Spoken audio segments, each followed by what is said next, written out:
Welcome to back channel. जय Sitaram friends, कैसे हो आप लोग। आज आप लोगों को पता है कि एकादशी है, तो हम हैं मंदिर पे, तो आप लोग माता रानी के दर्शन कर सकें।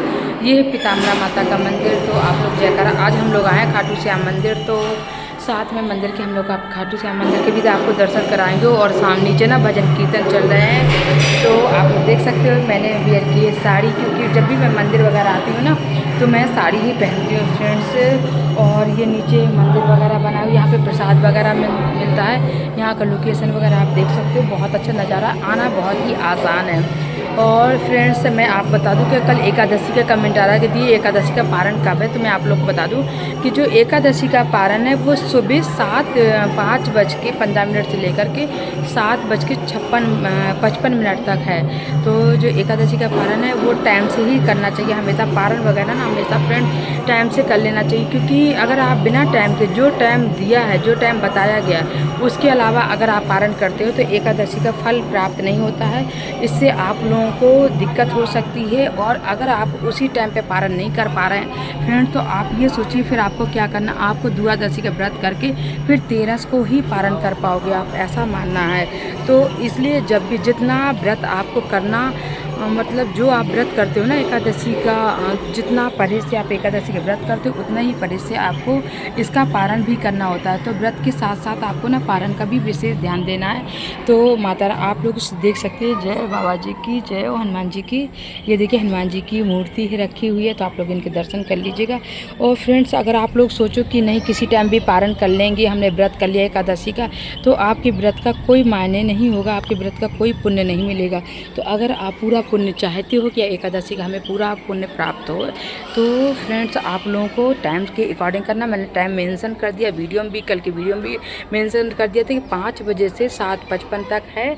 तो आप लोग हर हाल में जल्दी सुबह मॉर्निंग उठ के, और पारण का नियम भी होता है कि आप सुबह मॉर्निंग में उठ करके आप जो भोग है वो भोग तैयार करेंगे, पहले भगवान को लगाएंगे फिर करेंगे। और सबसे पहले आप ना सुबह मॉर्निंग में उठ के मंगला पूजा करनी होती है। मंगला पूजा कैसे करनी होती है, या आप लोग जा कर के देख लीजिएगा कि मंगला पूजा कैसे।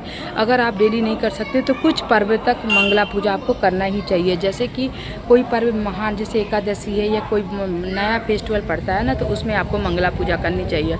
अगर फ्रेंड आप नहीं ऐसा कर पा रहे हो तो कोई बात है, सुबह उठ के आप दिनचर्या करके आप नहा धो के भगवान की पूजा करनी है, भगवान का भोग बनाना है। भोग बनाने के बाद उस भोग को भगवान के पास ले जाना, भोग लगाना। जो भोग बना हुआ है उसका 3 हिस्सा करना है।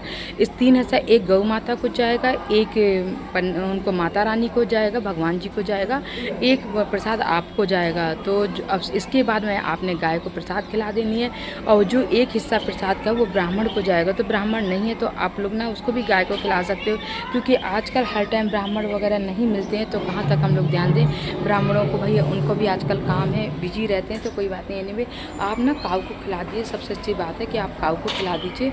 और गाय को खिलाने के बाद, गाय को पहले जब आप प्रसाद खिलाने जाते हो तो उनके चरण स्पर्श कर दिया, टीका लगाइए। इसके बाद प्रसाद खिलाने के बाद खुद भी फैमिली के साथ आप वो प्रसाद को ग्रहण करिए। अगर आप कहीं बाहर हो, व्रत रखा, ऐसे में आप क्या करो, तो एक काम करिए, कोई मंदिर में जा करके चावल चढ़ा करके और इसके बाद आप पारण कर सकते हो। बट पारण का जो टाइम है वो नियम के अकॉर्डिंग ही करना है फ्रेंड। अगर आप लोग बिना नियम के करोगे तो मैं आपको फिर से कहती हूँ कि एकादशी व्रत का कोई फल नहीं मिलेगा।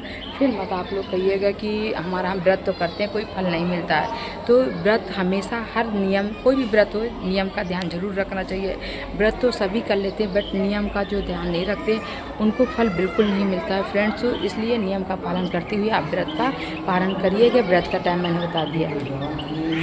चलिए मैं आप लोगों को भगवान के दर्शन कराती हूँ, और माता रानी के आपको दर्शन कराई दिए, शंभुनाथ शंकर जी के दर्शन कराती हूँ। इसके बाद में नीचे उनके बालाजी के दर्शन कराती हूँ। ये देखिए आप लोग शंकर जी के। और सुबह इसके बाद कल आप लोगों को जो है ना, सुबह उठ के नहाने के बाद दान देना, निकालना बहुत ज़रूरी होता है, बहुत मस्त होता है। तो आप लोग ना सुबह जब नहाओगे, नहाने के बाद जब आप पूजा हो जाएगी तो उसके बाद दान वगैरह कर देना।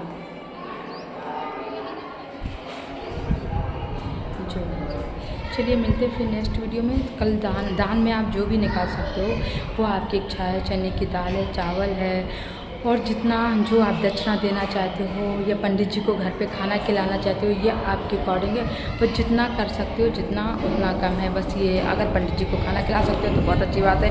अगर आप पंडित जी को खाना नहीं खिला सकते तो आप दान भी दे सकते हो, कोई दिक्कत नहीं है। किसी मंदिर में जा कर के दान भिजवा सकते हैं।